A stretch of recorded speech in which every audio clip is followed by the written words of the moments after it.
Family violence out of Hall County. A 2-year-old boy shot to death. His father is accused and then took his own life. This started when the mom called 911 saying the man had beaten her up and then taken their child. Deputies say the man even fired shots at the deputies. They didn't fire back because the child was in his father's lap. Let's get straight to John Sherrick. He's in Hall County for the latest tonight. At 12:30 in the morning, Hall County Sheriff's deputies rushed to this house on Poplar Springs Road where Christian Castro lived with his 2-year-old son and the boy's mother. She called 911. Back of the house, and he was hitting me over there, and then he dropped me off, and then he left with my son.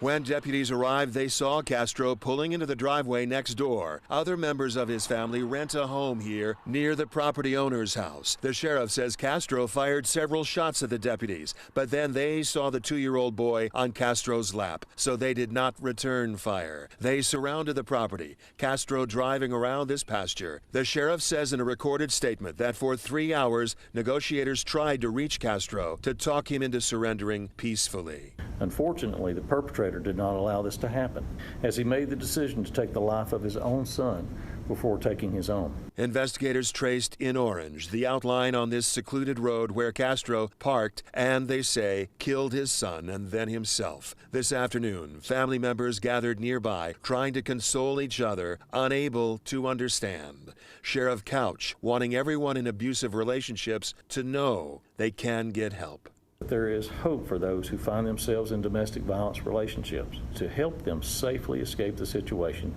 and hopefully avoid a tragedy similar to what we have seen today.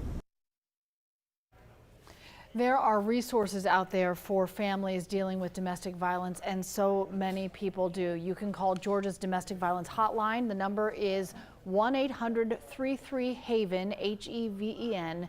You can also contact the national hotline. We have all the information for you on 11alive.com.